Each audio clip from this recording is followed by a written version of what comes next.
Hello friends, this is Ravijot Singh और आज मैं हूं एक बहुत ही खास इंसान के साथ जिनका नाम है श्री अय्यर।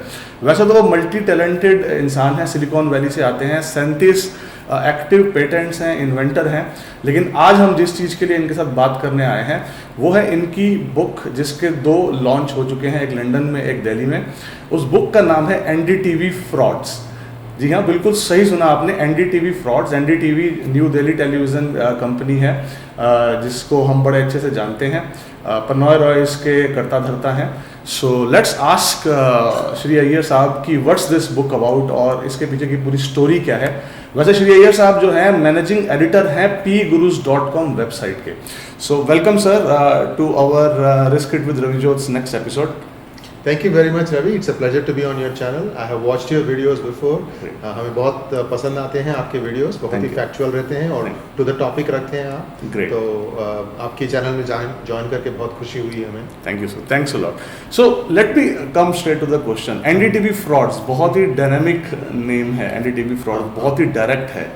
सो what all is this about? Well, the reason we chose that name was to sort of come to the point right away. कि हमको क्या है, हम किसके बारे में लिख रहे हैं एनडीटीवी के में, फ्रॉड्स में। हाँ, तो ये कब से शुरू हुए और अब तक कब तक चल रहे थे और अब क्या हो रहा है, और थोड़ा हम भविष्य को भी देखते हैं कि क्या हो सकता है इनके बारे में। तो इस तरह से कुछ माहौल जमा। तो मैं ये टॉपिक इसलिए चूज किया क्योंकि मैं pgurus.com में पिछले 6-7 महीनों से एनडीटीवी के बारे में लिखता आ रहा हूँ। ओके। तो जो कि यहाँ के एपिसोड 1 वहाँ कुछ हुआ, यहाँ कुछ हुआ, इस तरह से। तो जब क्या होता है कि हमने देखा कि थोड़े टॉपिक्स कॉम्प्लिकेटेड थे क्योंकि इसमें कई कंट्रीज इन्वॉल्व थे, कई सिस्टम्स इन्वॉल्व थे, मल्टीनेशनल कंपनीज ने पैसे लगाए शेल कंपनी के अंदर। जब ऐसा हुआ कि एक समय एक शेल कंपनी था जिसका ना कोई एम्प्लॉय था, ना कुछ रेवेन्यू था, ना कुछ एसेट्स थे। 0 एम्प्लॉयज, 0 रेवेन्यूज, 0 एसेट्स। फिर भी एक मल्टीनेशनल कंपनी जैसे कि जनरल इलेक्ट्रिक $150 मिलियन उसमें इन्वेस्ट किया था। ओके। तो आपको तो शक होता है, अरे ऐसा कैसे हो गया, $150 मिलियन इसी तरह डाल दिया आपने।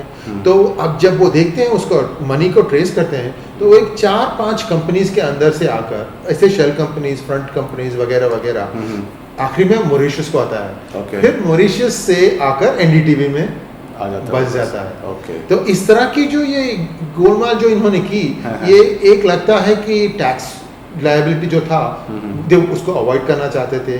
ऊपर से I think they try to show some losses ताकि वो राइट डाउन कर सकें। तो इस बात से पहली चर्चा शुरू हुई। ओके। तो इसमें क्या हुआ कि इनकम टैक्स डिपार्टमेंट ने कहा कि ये जो आपने किया है, ये स्ट्रक्चर, ये शैम है। अच्छा। यानी कि बिल्कुल गलत है, ये सब आपने किया है टैक्स को अवॉइड करने के लिए। तो उसके हिसाब से उन्होंने 529 करोड़ रुपीस टैक्स डाले थे, टैक्स डालते हैं उन पे, एनडीटीवी पे। हाँ। कौन से ईयर की बात?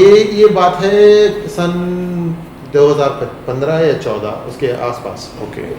ये मोदी जी की गवर्नमेंट के आने के बाद। ओके। उससे पहले तो उनको कोई छू भी नहीं सकता था। एनडीटीवी जो दूरदर्शन के टाइम से है, आपकी बुक के अकॉर्डिंग, आपकी बुक में पढ़ रहा था, तो उस टाइम से ही कुछ ना कुछ फ्रॉड शुरू हो गए थे। हाँ। तो वो आप बताइए, वो बहुत इंपॉर्टेंट है दर्शकों को जानना। तो क्या हुआ कि प्रणय रॉय जब पहले आए थे, तो उनके वो सेफोलॉजिस्ट रहते थे।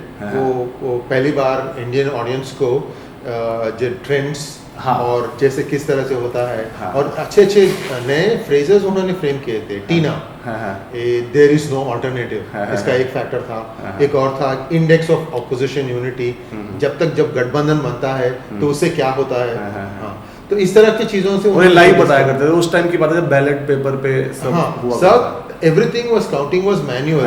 और आप जब काउंटिंग शुरू होता है तो पूरी रात चलती थी काउंटिंग, जब तक खत्म हो, till every vote is counted, चलता रहता। तो ट्रेंड आगे उधर चलता था। इन 1997 और so there was a minister for information broadcasting, CM Ibrahim, जिन्होंने देखा कि NDTV was looting Doordarshan assets. Doordarshan was like a behemoth. नए डिपार्टमेंट से, अब you have to cast your mind back to that time. There were not that many channels. Absolutely, yeah. There was Doordarshan English, there was Doordarshan Hindi, and in like 10-20 states they had a local channel. but Yeah. that was about it. Absolutely. If I remember right, DD भी जो DD version था, DD1, DD2 वो भी बाद में आया था. No, बाद First में it आया. used to be only Doordarshan. Yes, yes. So उस ज़माने में था like a breath of fresh air. Absolutely. So then what I found out was under Minister C.M. Ibrahim, he found that NDTV had involved in taking some assets of Doordarshan, and there was some misappropriation there, misrepresentation of the thing, and usme bhi there was a stock sale in which some money was made. That money was, not actually going to the company.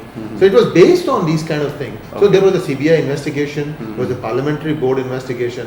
हर चीज में इनको दोषी ठहरा गया. मतलब तो घोटाला starting से ही था. हाँ. एक राजदीप सरदेसाई वाला भी आपने एंगल निकाला था दूरदर्शन के किसी नहीं वो क्या है कि राजीव सरदेसाई का एंगल ऐसा आता है कि जब वो NDTV was starting to find its feet, तो there was a guy called Bhaskar Ghosh. Bhaskar Ghosh was the director of Doordarshan. Okay. And his daughter was Sagarika Ghosh. Okay. And I think he helped Prannoy to get off the ground.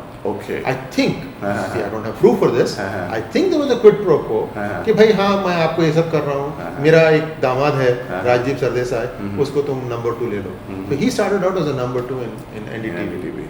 Okay. And I don't remember what kind of a role Sagarika Ghosh had in NDTV, but I think what it set the trend for a lot of the politicians, bureaucrats, generals, military guys, all of them found employment in NDTV.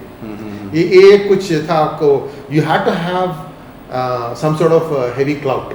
उसका एक मैं मिसाल भी दिखा रहा हूँ जो कि एक Caravan magazine में 2015 में आया था. Okay. उसमें they had interviewed a guy who said that he thought he had nailed the interview, but he didn't get the job. Yeah. Then a few weeks later, he went back with a letter of recommendation from a bureaucrat, and then he got the job. So there was a lot of nepotism involved. Yes. है ना? So as this thing grew, they were tight with the bureaucrats and the politicians, and so slowly all the other media channels perhaps were also forced to toe this line. You see, when in during time of emergency, Ramnath Goenka fought Indira Gandhi in the Congress regime tooth and nail. Yeah. The day it was declared, his front page was a blank page, Yeah. and he said, "I had news, but everything got censored out, Yeah. and this is all I have to show to the people." इतनी stark थी. जब का they are still milking the name that Indian Express gained in 1975. अभी we are 42 years later. Yes. Even today, Indian Express is read by many people because they think that they are the authority on news. Unbiased views. Place that NDTV had in all the different channel network, it was something unique. You ask any journalist in the 80s and 90s where you wanted to go work, and they would say NDTV. They had the best perks. They had very good coverage facilities. Technology was brilliant, and also they had this culture where their tagline is what? Trust, right? And they were very believable. So so they were really the pinnacle of the media groups. Absolutely. So that is why I'm using that tag. No, even I remember sometimes back, ages back, we used to love NDTV's reporting. Right. But then right. eventually when we also grew up and we saw कि ये तो बिल्कुल journalism के नाम पर कुछ और ही हो रहा है. Right. So anyways, so coming back to this conglomerate of politicians and bureaucrats and private equities. So कैसे NDTV ने इसको फिर आगे कैसे लेकर गए and how did they treated the investors, the public money? So important है जानना. When they sought out funding from abroad, what had happened was they brought 2 private consultants who were very reputed in the industry with very great reputations. They brought them in to say कि भाई हमको expand करना है and get us some funding from abroad. Okay. And we would like to bring you on board as consultants. And these people also owned about 3% of the stock at that time in NDTV, which is a considerable amount. And they managed to convince not just the multinational that I mentioned, but also a series of VCs, venture capitalists. वो उनका एक अलग network होता है कि भाई हम यहाँ ये NDTV is the shining star in India. They kind of sold that and they brought the money in. So the first conflict that they had was, according to them, Prannoy Roy said, "I'm not going to pay you the money that I owe." Okay. And the money was not small, it was around 50 to 70 crores. Okay. So that's when these guys said, well, you've gotten all the work from us, you've got, अब हमारे नाम पे आपने तो पैसे भी ला लिए India में, लेकिन अब जो हमें ड्यू है आप वो देना नहीं चाहते. तो so then they decided that we'll have to start moving the courts for this.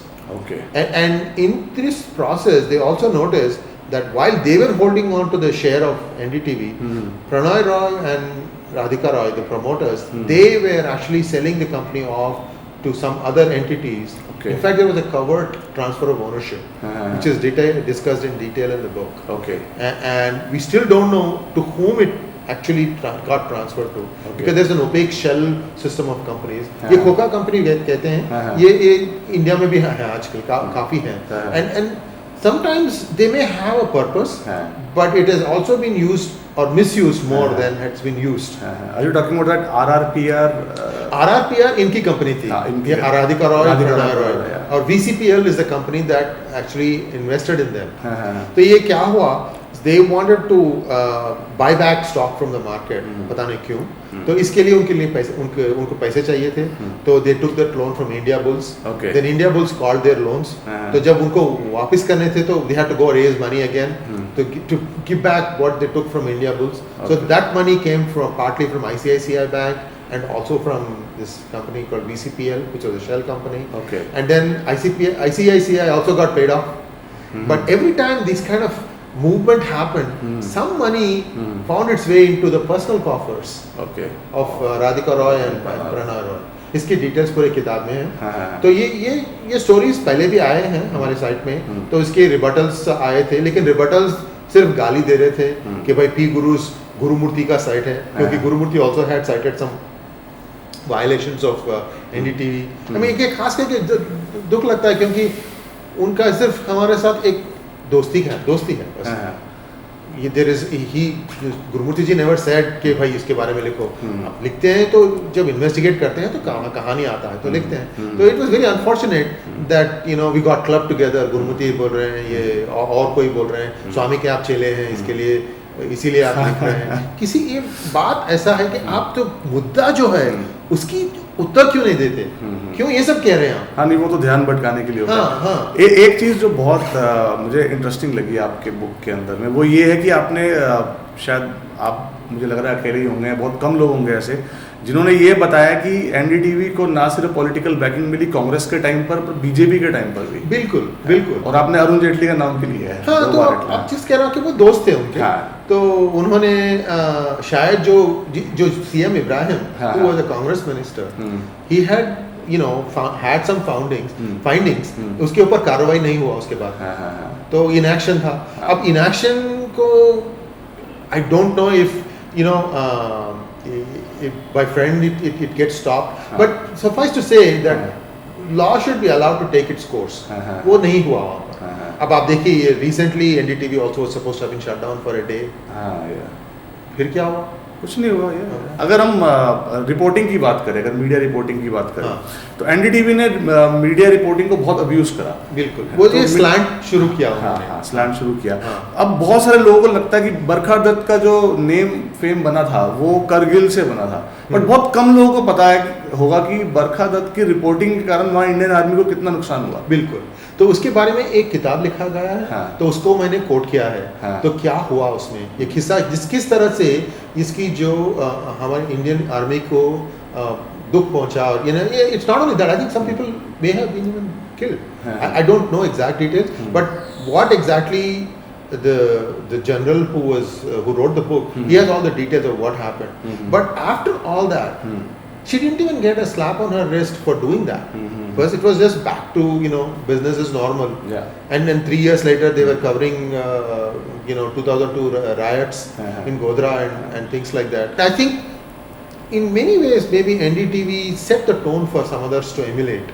तो अब आप देख रहे हैं कि news has become a casualty in this. Absolutely. And that's why your website and my website, we are trying to become more and more news centric. Social media का भी rise जो है उसके अंदर एक बहुत बड़ा रीजन ये रहा है कि जो मेन स्ट्रीम मीडिया है, they have lost their cause. Right. And then people are now becoming more and more जागरूक, तो उनको पता है कि यार ये क्या हो रहा है। Right. और सबको पता है कि कौन सा मीडिया हाउस कौन सी पॉलिटिकल पार्टी को बैक करता है। बिल्कुल बिल्कुल राइट। हाँ। तो उस मामले में तो हम कहते हैं कि किसी भी पॉलिटिकल पार्टी को बैक मत कीजिए, चाहे वो कांग्रेस हो या बीजेपी हो या Right. समाजवादी पार्टी हो। मीडिया का मतलब होता है जितना अनबायस आप रह सके उतना रहें। इस चीज की शुरुआत करने का श्रेय जो है वो कहीं ना कहीं एनडीटीवी को जाता है। Yes, they set the trend. हाँ। उसके बाद ही सब लोग they were probably forced also. We don't know, right? अब survive करना होता है आपको and profitable होना पड़ता है. And I don't know which media house today is profitable. So that raises a bigger question. If they are not profitable, then why are they continuously broadcasting? Absolutely. We have some things like this that you know that transparency has to come in. कि भाई some will do well, some will die. तो इसके लिए एक orderly exit भी होना चाहिए. Absolutely. Absolutely. Media is a very important pillar of democracy. Yes. Absolutely. Fourth estate कहते हैं ना उसको. In your book, I also read somewhere वो रूपर्ट मर्डोक का जो था, उसके अंदर भी कुछ arm twisting हुआ था, political arm twisting. हाँ, तो अब देखिए ऐसा है कि ये जो when Rupert Murdoch wanted to enter India, that was I think in 1997. 1997. Yeah. So he was essentially told, you want to get into India, you have to go through NDTV. Oh. NDTV signed a $20 million a year deal for 5 years. $100 million deal. $100 million deal. Okay. Where they essentially managed most of the stuff before they handed it off to Star Network. Okay. So उनको तो कुछ choice ही नहीं दिया गया. आपको अंदर आना है तो ये करना पड़ेगा. And the deal was signed in the house of the then Prime Minister Inder Kumar Gujral. घर पे जाकर साइन हुआ है. अच्छा. एक कंपनी दूसरे कंपनी के अंदर इन्वेस्ट कर रहा है. उतना significance था. I think that was probably, I'm not sure, that was probably a message that NDTV wanted to convey to them. कि हम बस we are the kings. We are the kings of the media. Everybody was equal, but NDTV had a little bit more than that. And which is why it's sad when you see that such a prestigious sounding name with good, beginnings somehow lost its way and it's Absolutely. now here. We saw that in Neera Radia tapes. Yes. So open in a public domain hai. Right. So we saw that how media is, hand in gloves with politicians and corporate houses and trying to make as much money as they can. Right. Which is bad for the democracy. Yes. और जो overall narrative है, जो media का role होना चाहिए. Right. Of course हम समझते हैं कि प्रॉफिटेबिलिटी इंपॉर्टेंट है, लेकिन प्रॉफिटेबिलिटी कितनी? और ऑफ कोर्स आपकी जो बुक है जिसमें ये बताती है कि वो सारी प्रॉफिटेबिलिटी है उसको राउट करके आप अपने पर्सनल अकाउंट्स में पैसा डाल रहे हैं. That is not what media house are meant to do. ये जो 45,000 शेयर होल्डर्स हैं, इनको बहुत ही कम डिविडेंड दिया गया. एक चार्ट भी है आपको दिखाया उसमें कि जितना पैसा एक्सपेंडिचर हुआ उसमें आप देखेंगे तो एग्जीक्यूटिव सैलरीज, कॉम्पनसेशन, इसी में पूरा पैसा चला गया. जो टैक्स जो भरा गया वो भी बहुत कम था और डिविडेंड्स जो दिए गए बहुत कम थे. फिर भी आज स्टॉक 70 के आसपास है. वो मुझे ताजुब होता है कैसे आप साल ईयर आफ्टर ईयर आप लॉस पे चल रहे हैं तो फिर भी स्टॉक 70 रुपये पे है. कैसे है? अब आप एक और चीज़ देखिए, ये जो यूपी के इलेक्शन के रिजल्ट्स जो आए, तो आ गए. अब UP was BJP was doing a clean sweep, हर जगह पर जीत रहा था. तो NDTV was asking the question, you didn't have a Muslim candidate, are you going to have a Muslim minister in the cabinet. अब बात ऐसा नहीं है कि मजहब के हैं तो इसीलिए उसको मिनिस्टर बनाना है. काबिलियत को देखना है. और अपना सिस्टम ऐसा है, the chief minister's prerogative to pick whoever he wants और she wants in the cabinet. किसी को अब आपको इतना है, यू कैन इलेक्ट पार्टी. जब पार्टी इलेक्ट हो गया और जिसका शासन बनने वाला है वो तय हो गया, उसके बाद उनकी मर्जी है किसको लेंगे, किसको क्या देंगे. एब्सोल्युटली. वो नैरेटिव जो टोन है वो सेट करना ही बहुत खराब है. क्योंकि यू रिमेंबर्ड इट राइट कि जब बीजेपी ने एक भी मुस्लिम कैंडिडेट नहीं खड़ा तो बहुत ह्यू एंड क्राई मचा है कि इन्होंने नहीं करा. They are taking a chance, so they are taking a chance. आपको उससे क्यों दुख है? Because eventually लोगों ने वोट दिया उनको. On the other side, on the other extreme, they put up 97 Muslim candidates. Coming back to NDTV, see we all know where NDTV is heading. So what do you think? अभी आने वाला जो time है इनका क्या? तो काफी कुछ सुनने को आता है इनका. तो after the book came out क्या हुआ कि इन्होंने जो 529 करोड़ जो टैक्स लगा बिल लगाया गया हाँ। इनकम टैक्स से, उसको उन्होंने अपील किया था। तो अच्छा। There is a tribunal for income tax, income tax appellate tribunal. तो the ITAT gave them a stay। Okay. तो बट क्या हुआ, वो स्टे को अपील किया इनकम टैक्स डिपार्टमेंट ने, and the Delhi high court vacated that stay. This happened on last Friday, not 27, last Friday हुआ। So then NDTV said that they were going to appeal that High Court verdict in the Supreme Court, and 27th, this Monday, they were supposed to have gone to Supreme Court. Okay. What happened was their lawyer fell sick, Harish Salve ji, he fell sick. तो अब उसको postpone होकर I think it's on 10th of April. So once clarity emerges on this, and I think this is going to be the first thing that is going to go against them. You have to come up with 530 crores in order to continue. So this is like the day when the judgment came and Sachikala had to go to jail the following day. Supreme Court ही आगे तो आप नहीं जा नहीं सकते। NDTV के लिए वो दिन आने वाला है। This day of reckoning is going to come for NDTV। So ये 10 तारीख हो सकता है, या maybe there will be some arguments आके इधर उधर। But it's very near. It's very near. If you read interpret the documents, ऐसा लगता है कि उन्होंने कंपनी का ओनरशिप ट्रांसफर कर दिया है VCPL को। अच्छा। जब एक मीडिया कंपनी होती है, उसको अगर आप ओनरशिप ट्रांसफर करते हैं तो दो एंटिटीज को आप परमिशन लेना पड़ता है। You have to let minister of information and broadcasting know, and you also have to get SEBI approval. Okay. तो ये दोनों कागजात मिसिंग है। तो that is another challenge for them. So, आने वाला टाइम NDTV के लिए उतना आसान रहेगा नहीं रहेगा। और इन दोनों के बावजूद there are some other things where their name comes into picture. 2G spectrum में उनका नाम आ रहा है, और एयरसेल मैक्सिस के डील में भी उनका नाम आ रहा है। तो अब अगर आप खोजे जाओगे तो ऐसा लग रहा है कि जब भी कुछ भी था तो इनको भी एक थोड़ा कट आता था। ये तो इन हर एक ये जो घोटाले हैं, ये सब सुप्रीम कोर्ट में या हाई कोर्ट में एक स्टेज और दूसरे स्टेज में है। तो एवरीथिंग इज कमिंग आउट। तो आपको दिखाया जाएगा कि इन सब में भी इनका नाम है। So there is not just one, but there is many things which will come in future. Great. So अभी आपका आने वाला जो समय है कल से, अभी आप 2 बुक लॉन्चेस आपके हो चुके हैं। तो अभी अब नेक्स्ट बुक लॉन्चेस कब है? The 30th of March there is going to be a launch of the book in Mumbai. Okay, where? In IMC, Indian Merchant Chamber. It is near Churchgate railway station. Okay. And if you happen to live in Mumbai, it's at 6:30. Okay. On a Thursday evening. Before you go home, you can come watch this and then go. On Friday we have the program in Chennai. Okay. And for that, and also for tomorrow's program, Dr. Subramanian Swamy will be there. For the Friday event, Sri Gurumurthy also is going to join us. In Chennai. Okay. In Chennai.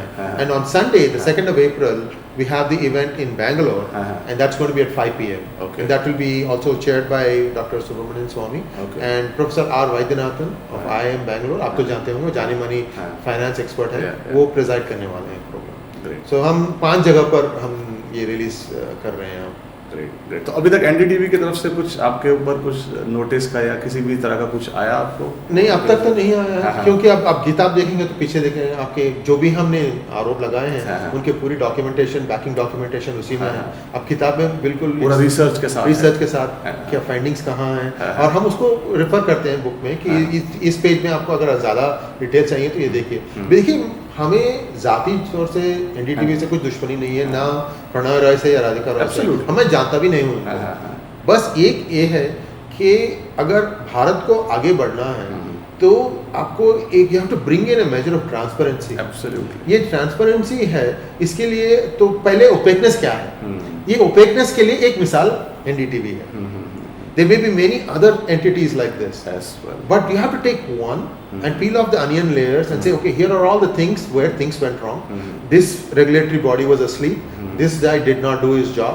They didn't, things like that. Absolutely. And then the corrective measures have to be put in place. And this is not something that is specific to India. Don't get me wrong. These things happen in every country. I mean, it's very, very prevalent in the United States.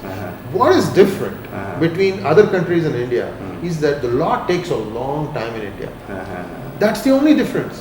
Law does that.